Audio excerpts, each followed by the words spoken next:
Assalamu alaikum, everybody. Thank you for joining us today. This is a very important panel because it's going to discuss things that we sometimes shy away from discussing. And I would like all of us to contribute to this conversation because it's something that impacts all of us. So I'd like to invite on the stage my two esteemed panelists. Dr. Madeeh Hashmi is a psychiatrist and writer and translator. He is currently tenured professor and chairman, Department of Psychiatry, King Edward Medical University, Lahore, and professor of psychiatry at Punjab Institute of Mental Health. He's a graduate of King Edward Medical College and Baylor College of Medicine in Houston. He is the author of 4 books, including a biography of his grandfather, Faiz Ahmad Faiz. His columns about mental health, history, and literature have been published in newspapers, magazines, and online in Pakistan, India, and the US. His upcoming book is titled Secret Stories of Psychiatry from America and Pakistan. Please welcome Dr. Madeeh Hashmi. Our second panelist is Ms. Feeha Jamshed. Ms. Feeha Jamshed is an award-winning fashion designer and creative director for TJ's. The design and marketing philosophy of her new label extends from her experience at TJ's, aiming to advance and build upon a platform of fashion for all, retail with a creative twist, and luxury retail. Her vision and mission are to make glamour affordable without compromising quality, with Feeha Jamshed and her label working to bring fashion and style from the streets of Pakistan to a global audience. And last but not least, our AI bot, Danial, who we are not sure how we will be feeling about, but let's see how Danial contributes to this session. Welcome, panelists. Thank you. Assalamu alaikum. So our session today focuses on a reality that is deeply human, yet also often hidden: the silent weight of emotional pain, trauma, and distress. Across our homes, our schools, and workplaces, many people struggle quietly. Children don't have the language to express what they are feeling. Parents don't have the proper coping skills for themselves or their children. And our society, also families as well as the environment, also struggle to find the right pathways for them to provide the help. Emotional distress rarely appears overnight. It emerges slowly through subtle shifts, unmet needs, and behavioral changes long before a crisis becomes visible. However, at the same time, the landscape of support is shifting, from AI companions that offer non-judgmental listening to digital therapy tools to peer online support communities. Technology is reshaping how people seek comfort and care. These innovations cannot and should not replace the human touch and connection, but when used thoughtfully, they can extend our reach, offer safe spaces, reduce shame, and provide support to those who feel unseen and unsure of where to turn. So the question today is simple but profound. How do we notice these early signs of distress, and how do we respond with compassion and not with judgment? Because whether we like it or not, there is always judgment when we look at somebody who is sharing something difficult, whether it's because of the values and beliefs we hold, whether that was how we were taught by our parents to think, and as a society to not wash our dirty linen in public. It is something that is not easy to express publicly. So whoever wants to take the question.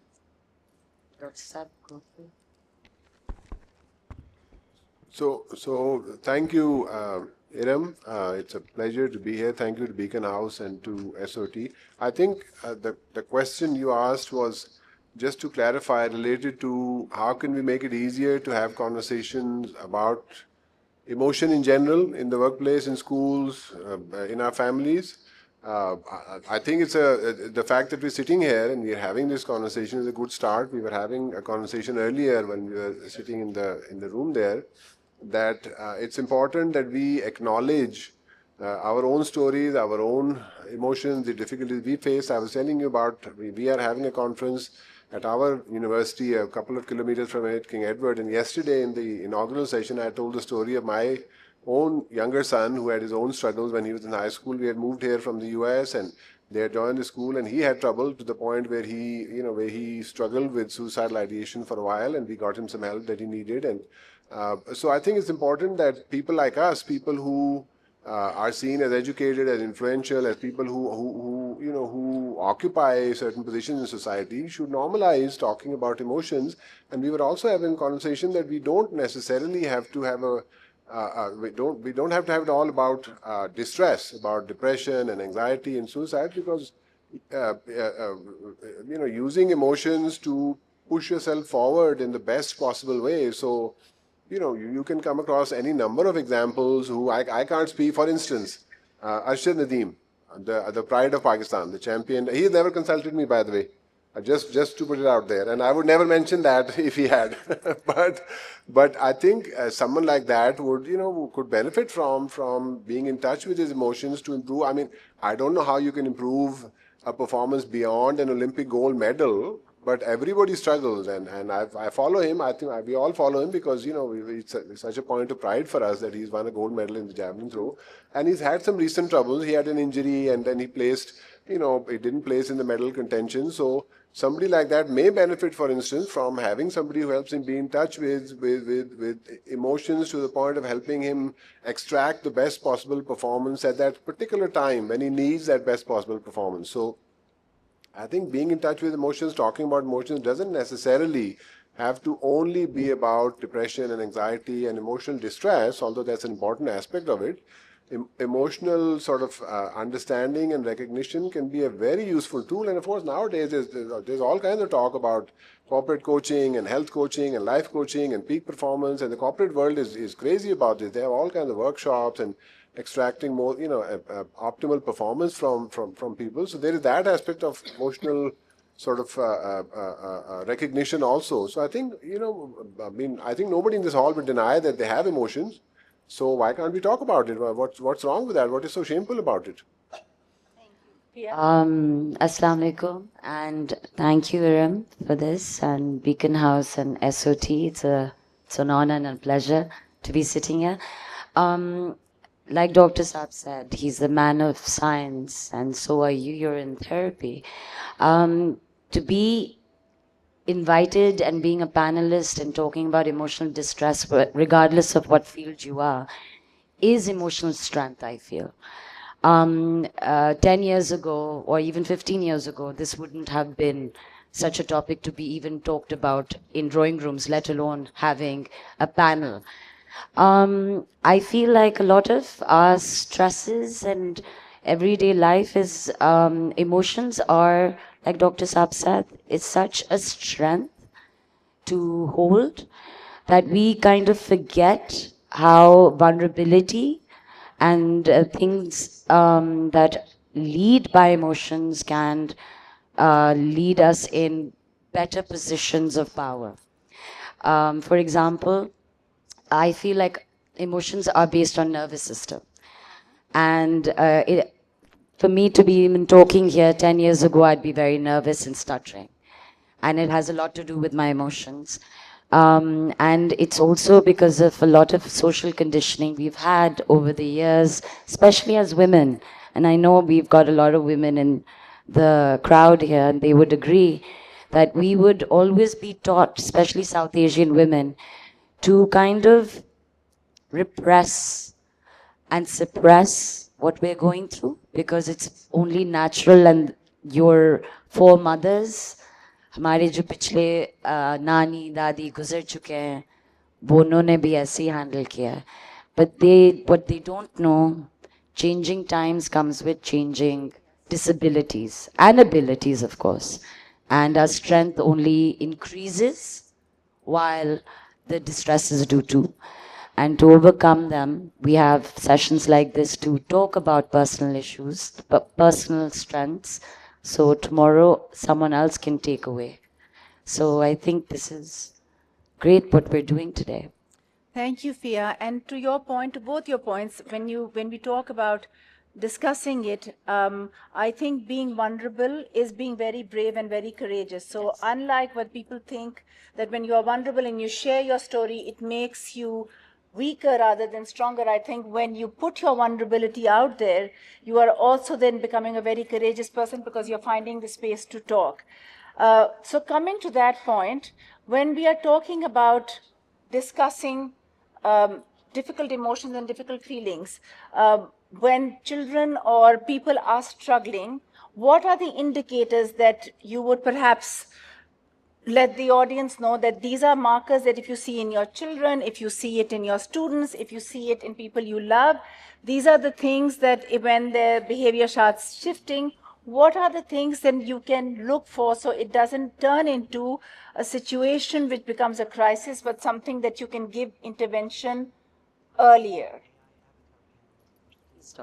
So, all right. So, from a, that's easier because from a clinical standpoint, Yeah.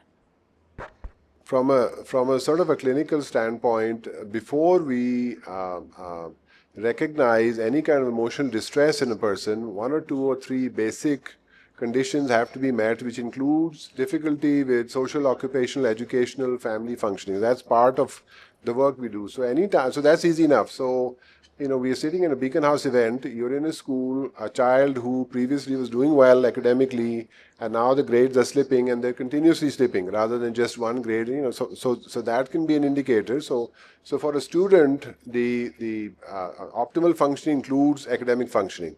For a person who works, optimal functioning includes occupational functioning, work functioning. For a family member, it includes ability to work with to function within a family, to deal with relationships effectively, things of that sort. So for someone who's experiencing emotional distress, it would be difficult to ignore that unless you really focused on not noticing it, because it's clearly, it's pretty obvious if an adult person is not able to go to work or not able to function well at work, a student is not able to function academically, their grades are slipping. Now, the disconnect that might happen, so I've had young people, so an actual story where a young woman told me that she was in a university, which I won't name for obvious reasons, and she hadn't been to the university for 4 months, but had not told her parents that she had not been going. So her grades had kept on slipping, and now she was close to flunking out, and she was extremely depressed and all of this. But she would get up every morning and she would go out of the house and she would stay out for the whole day, and the parents apparently didn't know. So now that's, I don't think that's necessarily a failure of anything except a good communication within the family. And so, and of course, I have 3 young people, my kids from 19 to 24, and they're really good at hiding stuff from us, which is fine. My wife used to have more trouble with that in terms of why won't they tell me, and I mean, I kept trying to explain to her that it's a stage of development where they need to keep stuff from us and share more with their peer group. But then that becomes tricky. But then, because if they're not sharing that they are about to flunk out of university or having these problems, so I think, but conversations over breakfast, over dinner, we have a sort of a traditional family structure where I work and my wife is a homemaker, so she has more time in terms of being around the kids and dropping them to school and bringing them back. I think for a family where both people work full time, it might be time constraints might be more. So I think it's important to make time within the family for each other, and especially for the young people, where you just talk, where you don't necessarily talk, you don't get a report card, where you just talk about whatever they want. I always find it useful to say, tell me about your friends, what is so and so doing, and that sort of helps me give a little into.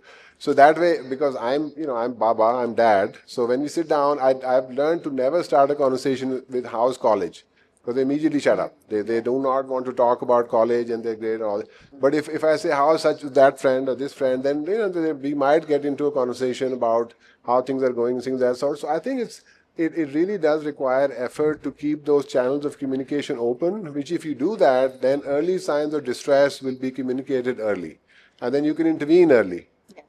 Instead of waiting until something happens to where there's an emergency which requires intervention by a professional, something which can also be done. I mean, especially in our larger cities, we have lots of resources now where professionals are available for help that's needed. But then that becomes sort of a crisis, and that needs to be dealt with in a different fashion. So. Thank you, Ali. Sophia, if you would not mind sharing, because you've had a personal experience with something at home that that resulted in something fairly serious. Yes. So were there any signs that you saw before, and maybe you would like to tell your story to the audience a little bit Yes. so they understand your context? So when Dr. Saab was actually talking, I actually resonated with that a lot. At that time, we didn't, of course, have social media, so we were spending a lot of time amongst each other. Parents were more inclusive, yes. So it was indicators are something that will always come after the initial stage has been done. So I remember Minal, my sister, my elder sister. At first, there were no indicators. She was very smiley. She was very an A student, and somehow we started seeing her weight decrease, and we started finding fashion magazines under her bed. And we started finding food under her bed. Minal had body dysmorphia, and she had anorexia. And at that time, in the 90s, it wasn't talked about. It was a huge taboo. She actually was 10 years old when she went into a psychiatrist's office. And in school it wasn't talked about. It wasn't we remember she was hospitalized and was being put into drips to get her weight up. I have my principal right there, Ms. Afsha Khalid. She knows. And instead of talking about it in school, we all wanted to hide. And there were whispers around, oh, she's bulimic. And bulimia is another, but it's not anorexia. It's not. So anorexia is a mental disease. If no one knows, if any one of you don't know, you might be at your thinnest. आप बहुत पतले भी होंगे, लेकिन जब mirror में आप देखते होंगे अपने आप को अपने आप को मोटा देखते होंगे. It's a mental disease.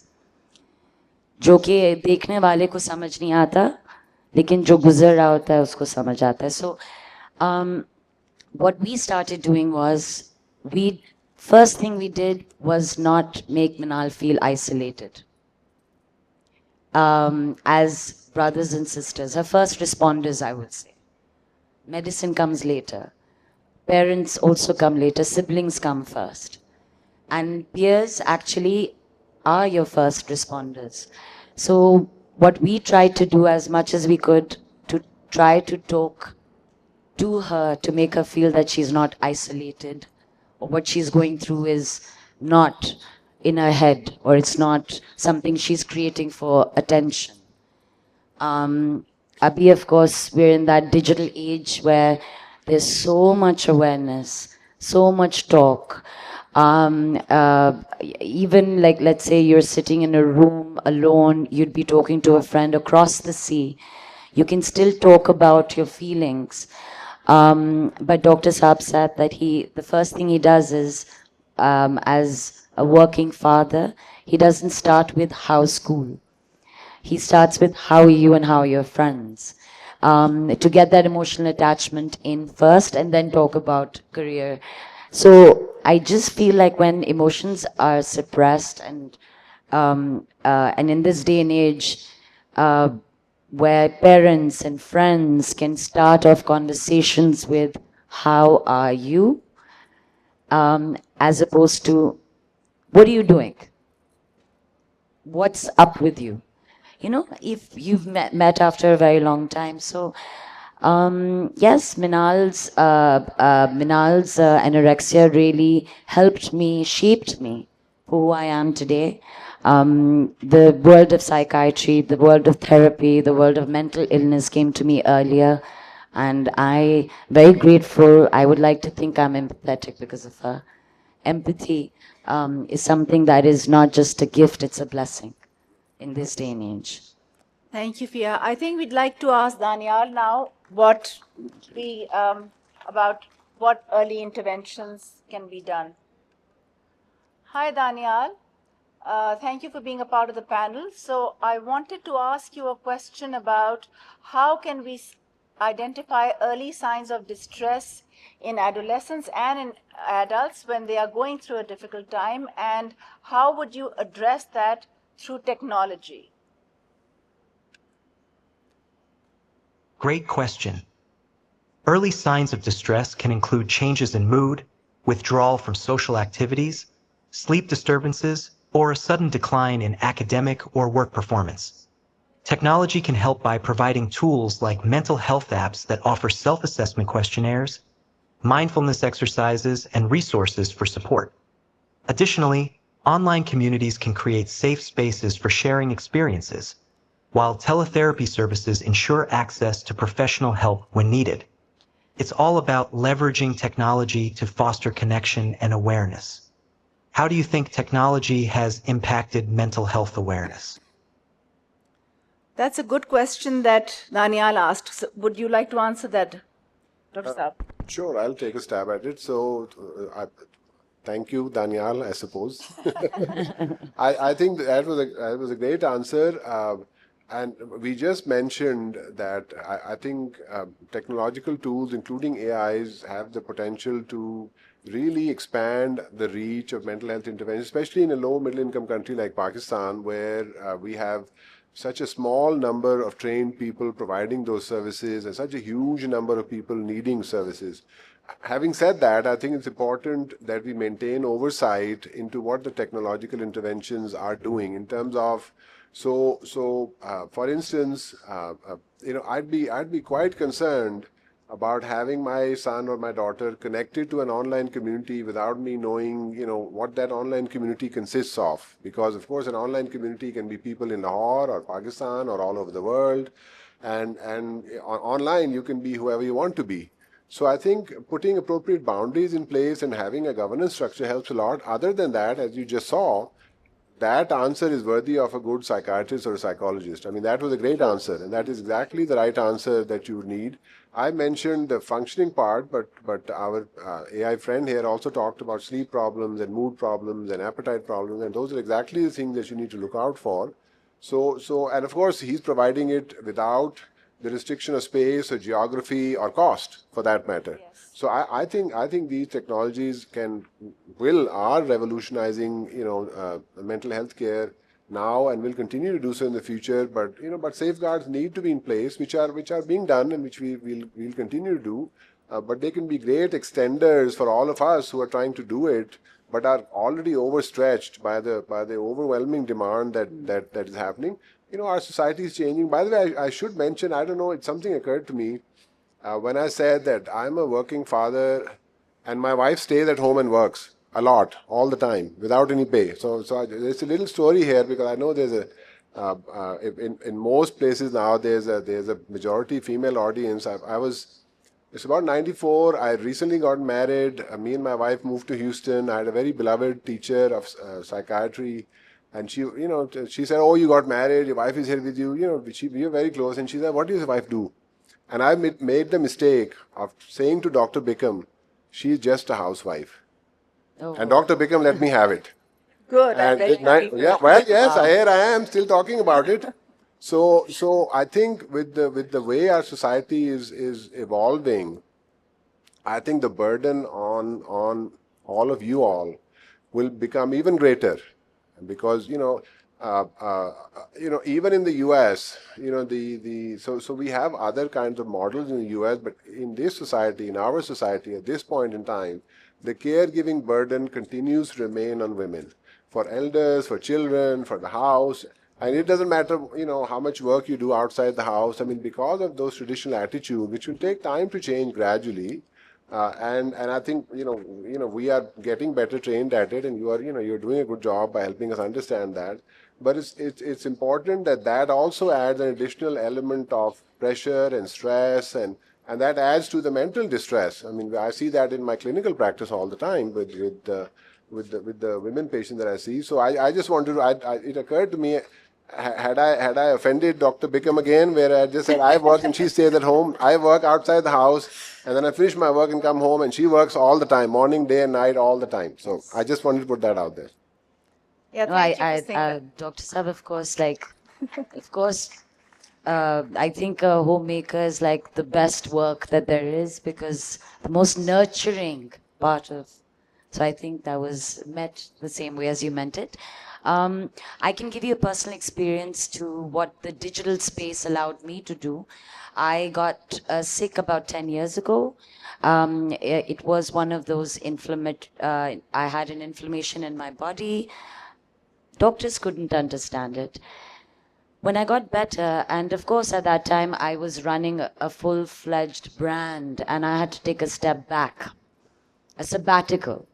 At that time, no one understood why. They were pointing fingers, questioning. At that time, I had no idea what I was going through.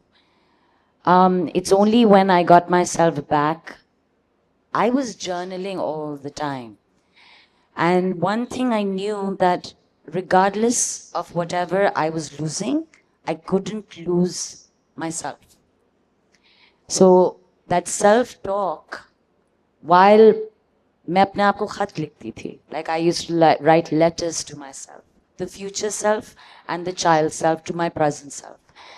When I got better, alhamdulillah, I remember I wrote a post on Instagram, and it was just me writing as if I was journaling. And as soon as I pressed send, I had about thousands, if not 10,000s of people just messaging me, saying thank you. We felt isolated, we felt alone. I have this disease, I have that disease, I have no disease, but I still feel alone. Your post gave me a lot of strength.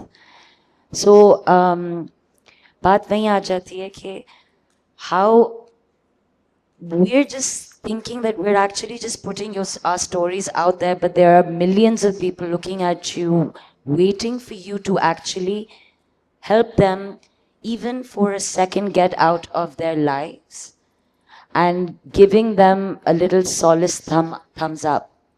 Okay, we're in it too. We're in this together. And with the growing times, of course,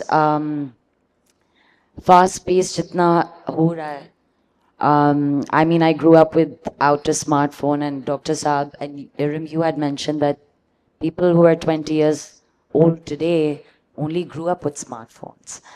So they know this world more than I do. And however, I feel like I can navigate myself slightly better because I knew a more simpler time. And we can navigate the younger generation into getting how to simplify life in this fast-paced digital space. And things like, again, online therapy. One, like Dr. Saab can't be at every place, but he can have patients doing online appointments. I think that's amazing that AI or digital world that we live in has gotten us that. Yeah, thank you. So I think, like you're talking about online therapy, it is very important. However, I think it comes with its own caveats, because when you're feeding something into a computer, or you're telling something to a person who actually is not able to weigh how much what you're telling is the Yes. truth, and you only want to validate yourself by giving the bot or whatever the form is that you're giving it to your version of the story, and the online therapist or the online bot does not know enough about you to challenge. So when we are doing in-person therapy or a therapy with a human being, then we know that we have to provide holding in the beginning, but then we also have to challenge, because if we are just there to validate whatever they want validating for, it's not being of service to them. So how would you bridge that divide? Is that something that can be bridged, or can that not be bridged? What do you think, Dr. Hashmi? Why don't we start with you first? I am old school. I think human connection is way more important. An objective mind can only come from a human. We are the best design of the creator for a reason. Where I would say that AI or digital space does help is when humans can connect in far places. For me, human connection will always trump, personally, will always trump over AI bot, because again, objective. Even if I'm talking to a friend, I'm not a therapist. Friends have become therapists now. I might give a biased opinion, but I can actually think out of the box instead of being fed a narrative and then I give it. So I think that would be my take on it. But Dr. Sam? So, I think there's a generational divide here. So, people in this audience over the age of 30 would probably have a 35, whatever cutoff you want to use. So, it's been to the point where, I have very limited time at home. So when I get home and the family gathers around, if they want to gather, my kids are grown, so sometimes they don't want to gather, that's fine. But if they gather around, cell phones, smartphones are banned at the meal table. That's a non-negotiable Baba edict. Now, I've had a tougher time with my kids' grandmother than with the kids. My mother. So मेरी जो अम्मी है उनका cell phones बंद कराना मेरे लिए हो गया है अब. Now she understands that and she complains कि तू मेरे पास बैठता नहीं है. अब मैं माँ जी अब मैं बैठ गया हूँ तो phone तो अपना बंद कर लें. So that's one aspect of it, right? So अब बैठे हुए हैं तो फिर बात कर लेते हैं ना. मैं 15-20 मिनट है मेरे पास, आधा घंटा, फिर आपने शिकायत करनी है कि तुम बैठते नहीं हो, तुम भागते रहते हो, टाइम नहीं है तुम्हारे पास.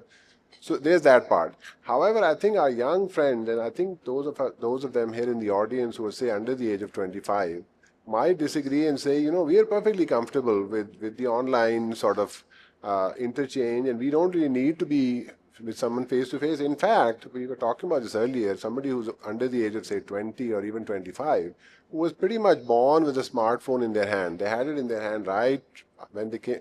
They actually might feel more comfortable with the online interaction than with the face-to-face. The face-to-face interaction might make them more nervous. They might find it more difficult. So I think we should give them that option, that if they want to start with that perhaps, and not force the face-to-face on them. And I think as technological tools become more sophisticated, so what do you lose in online sort of interaction? You lose the non-verbal communication. You lose these kinds of things which are so you have a screen instead of real persons. You don't have the depth of vision. You sometimes can miss a gesture. You can miss a smell. Different things that can add to. So science says 80%, 70%, 80% of communication is non-verbal.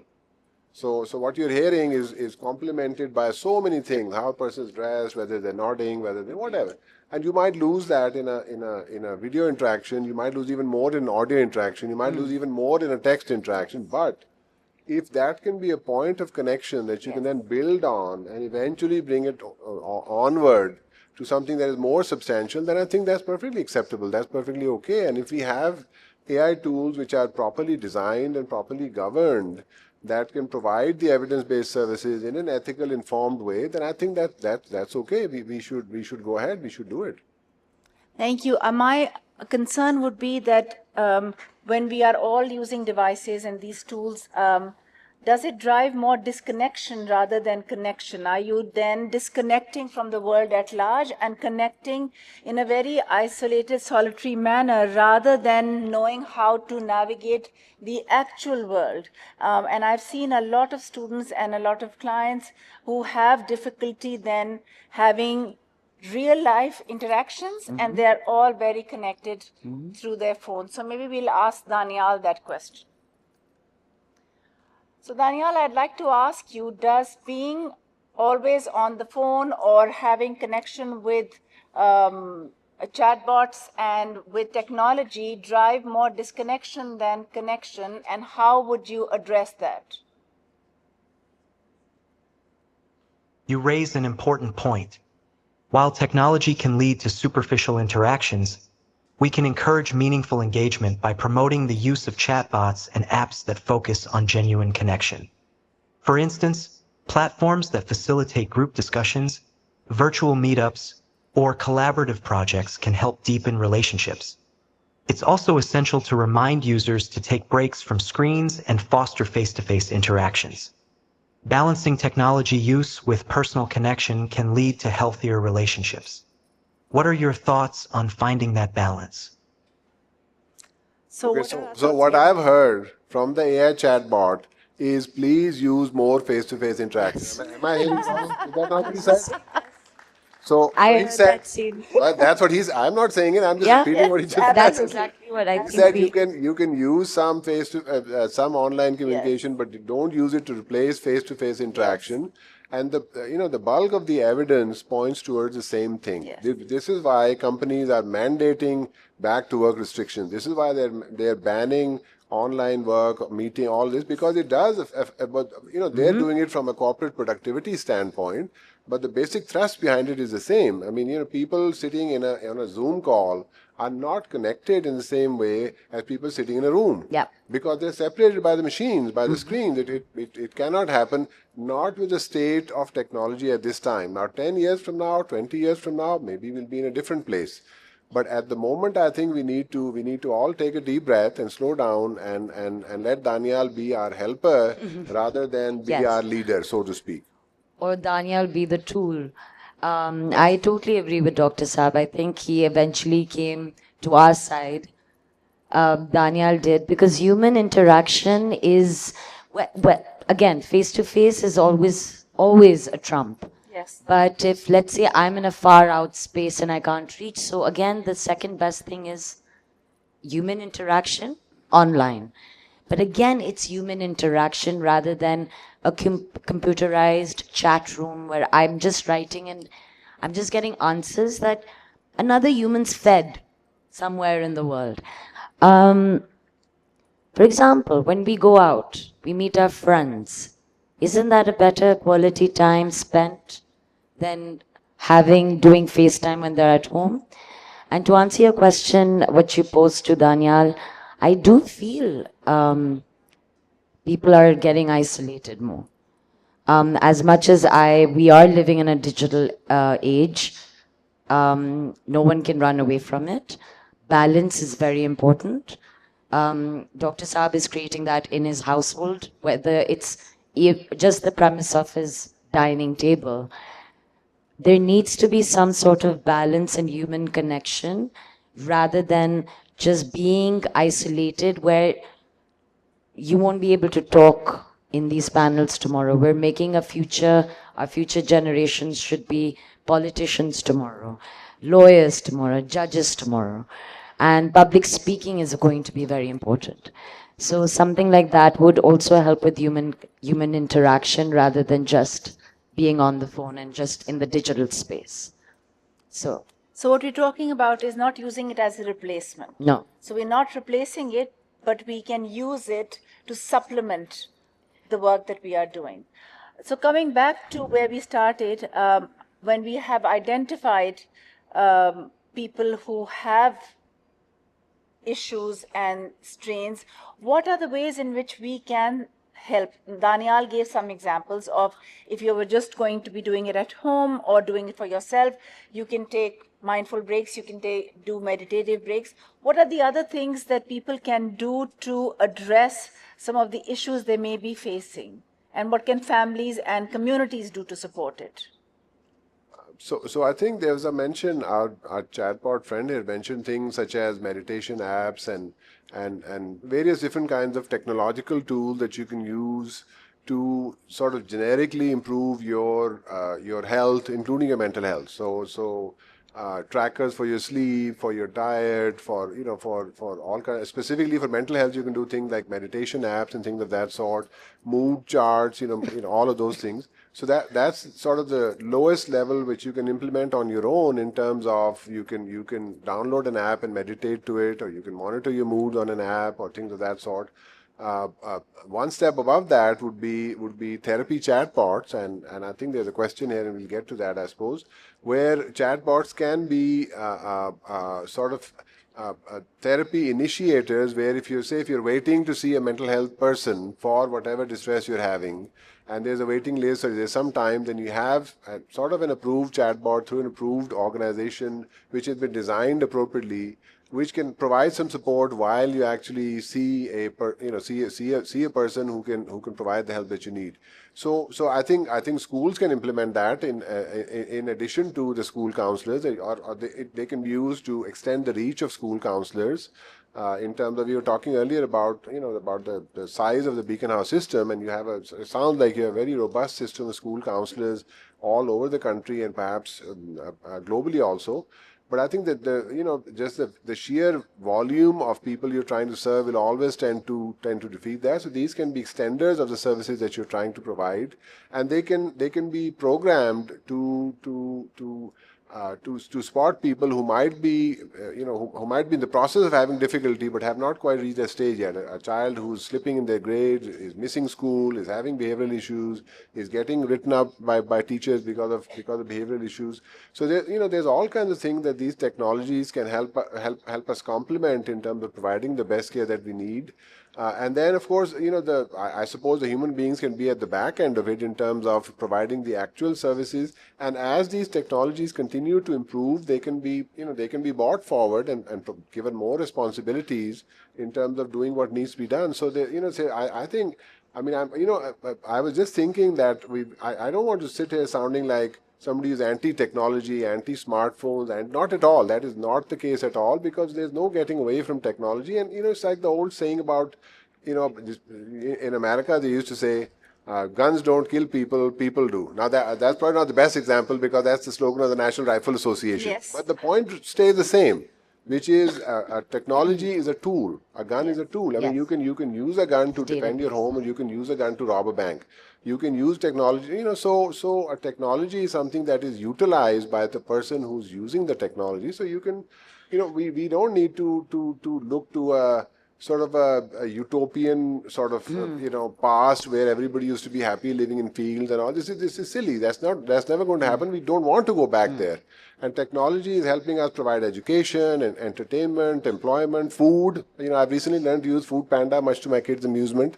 So and you can't get away from technology, because, and let's talk about schools. So we can deliver education plans on technology. We can conduct assessments on, so all of these things are now built into our lives. We can't really get away from it, but we can do it in a smarter way, which actually supports health, including mental health, instead of going the other way around. Yeah. Yeah. I would like to quote Nadia Jamil's son, Mir, who was here a session before us. He was talking about how he makes these stories for her through AI. Yeah. And I remember when we were in school, when I was a kid, my primary education, I loved my school. They would teach us songs, whether they were national or story or more social responsibles. And at that time, that was our.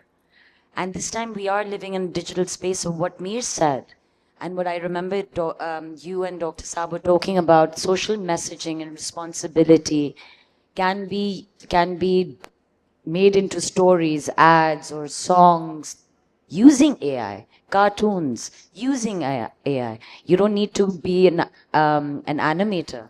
You can just use the AI tool and make it for your family, based on your family dynamics, a story. So again, like Dr. Saab, correct, like kind of through that disclaimer, though we know we were not here to ditch AI. We are living in a digital space. It's used to help us reach further than we did before, to go further than we did before. So it is only to enhance our acceleration. And yes, so of course, humans can only run that fast. Technology runs faster. So with that help, we can reach faster than we did before. So that's... Yeah, and I think as a psychologist, I wouldn't want us to run faster. I would actually want us Slow to slow down. down a Yeah. little bit. Yeah. Because when you're running constantly, It's a metaphor. yeah, but still, but we are running, right? And I think we take a lot of pride in running, because there is a lot of value to a lot of Hustling, people who yeah. say that Yeah. we work. Not just that. I know we're running over time because there's audience questions. Yeah. But see, this is the downside of so in my class, my students probably think I'm old-fashioned beyond belief. But in my classes at my university down the road at King Edward, especially in small class, I've banned smartphones. You have to put it face down so you can't see the notification. You have to put it on silent.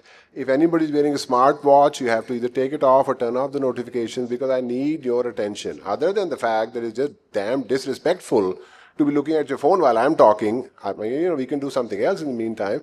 The technology actually slices your attention. Yes, into smaller and smaller. This is what it's meant to do. That's the whole point of the technology.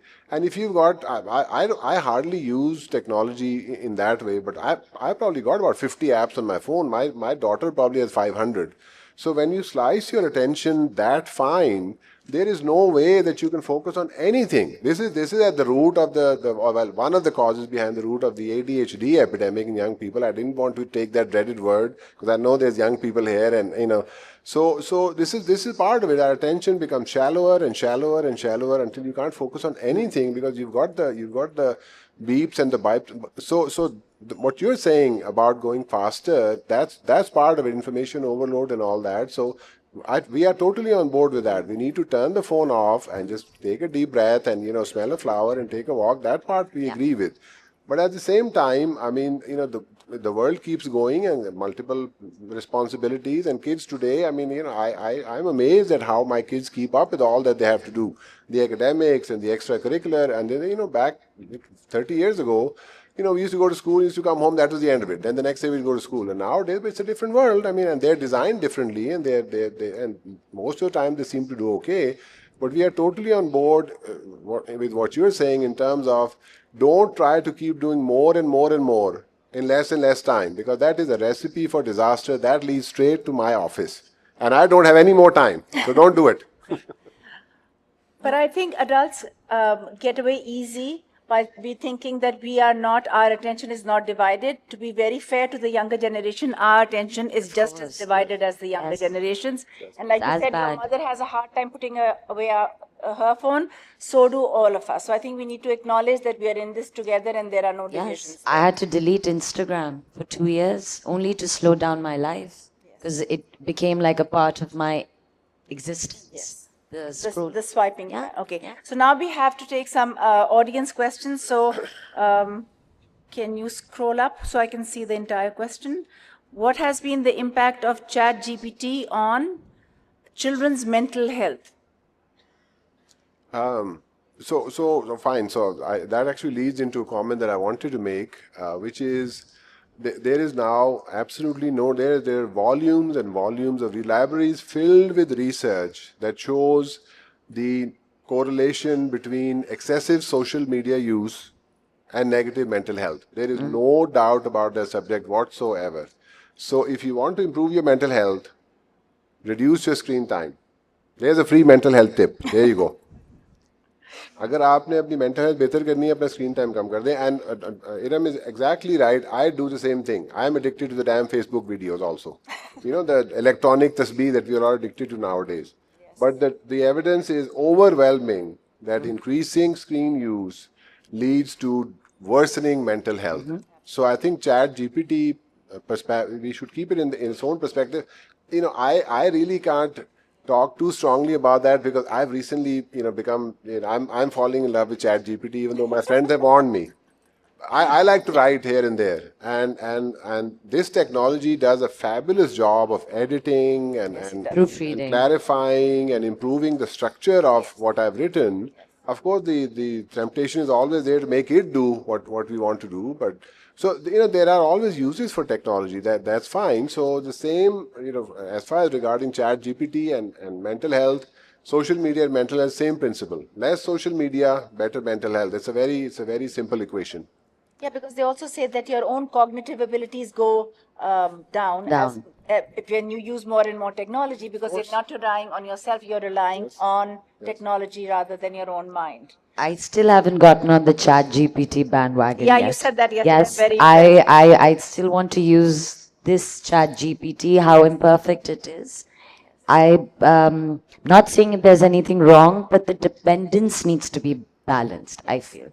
Proofreading, correcting English, whatever, it's fine.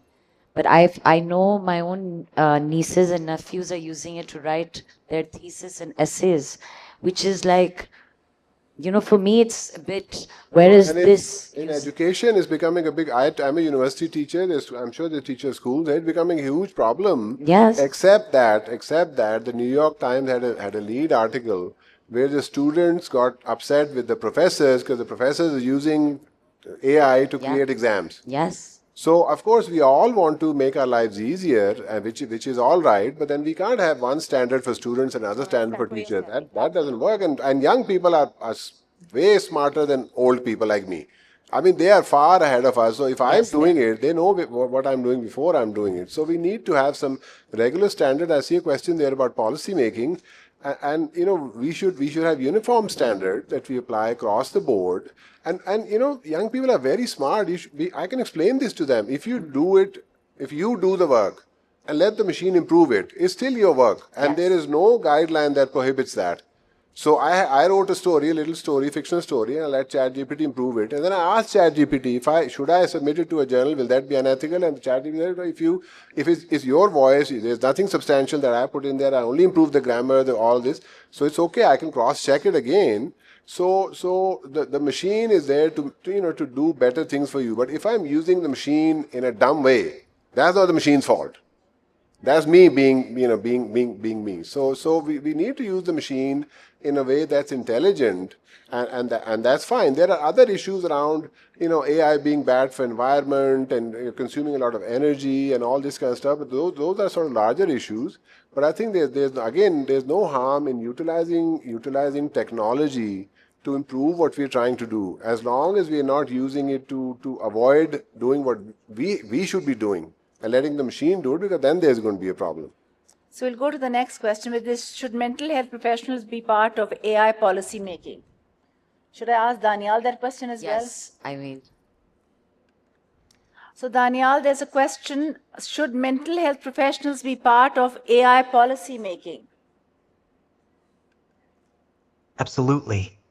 Involving mental health professionals in AI policymaking is crucial. Their expertise can help ensure that technology supports users' mental well-being and addresses potential risks.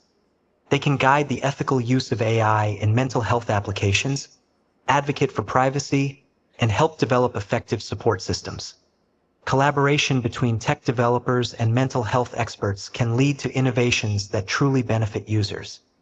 What aspects of mental health do you think are most important for AI to consider? That's a good question. What aspects of mental health are crucial for AI? I'm sorry, I'm distracted by the this screen question. there, and there's big red letters on there that says, please wrap up. I know. So we have one more question. We can take one more question, I suppose. Go ahead. Yes, I think in a world of AI, how can we ensure our children learn to manage their emotions? I would be off to a very good start if I learned to manage my own emotions. Absolutely. That would be a good start. Yes. And that is I'm much older now than I used to be. It gets easier as you get older because you just slow down, and it's just it's not easy. It's not easy It's not easy, but it's something that you have to do actively, and I think you have to be a very self-aware human being to be able to manage, because if you're not aware of what is happening to you, then you can't manage it. So self-awareness is a crucial element. And I think it would be extremely unfair for me to ask my sons to not get angry and to not yell and scream if I'm doing it. Yeah, absolutely. I would have absolutely no justification. So I need to show them how to manage their emotions and then make it easier for them. And then of course also you have various different sort of formal ways of doing it. But I always say to the family that come to me, when the parents say, make him or her do something, then of course I can't say it directly because then they get upset. But the idea is, you need to do this in order to show them how to do this better. It's very easy to say, this young person not doing what we want them to do. Well, why don't we take a look at what all of you are doing together that's causing this behavior? So there's that part of it. Feeha, you wanted to add something? I would actually, in all of our talk, I would like to give this to the generation, because we all belong to different generations, all three of us. I feel they're the flag bearers for this question.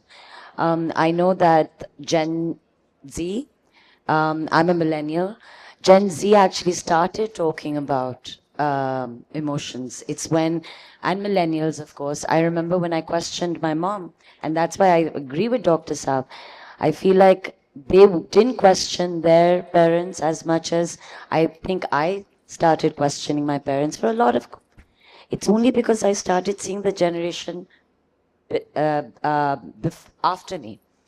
And I do think they're the flag bearers. So again, I also am no one to tell them that they shouldn't be. I think we should be asking them what we should be putting in policy making. I think they're more aware than I was and the generation before me.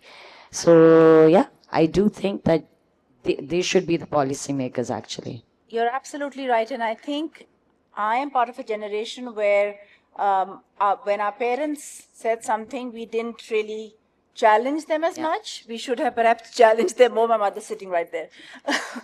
And our children challenge us on everything. Yeah. So we're trying to bridge Which that. is a good thing. It's That's a good very thing. good- I Nothing think wrong I've with that. grown enormously It's also because of that. exercising their Yes. mind. It's Yes. making them more relevant. Yes, and it challenges us because we also then just took on whatever our parents said and never really questioned ourselves. But when they question us, the reason we get a little defensive is because we've never actually don't know the answer to it. I remember, so we have to discover that. And I remember I stopped saying the generational word, hum bade hame zyada pata hai. I didn't want to use that for my younger brothers and sisters or my children, only because I don't. Yes. We don't, as humans, we don't get a manual. Yeah, we don't get manuals. We don't. Thank you so much. This has been a pleasure having both of you and Thank having you. this discussion. Thank you. Thank you for being with us today. And thank you to the audience for being a brilliant audience. And Thank sorry, you. Auntie, I didn't ask her to challenge you.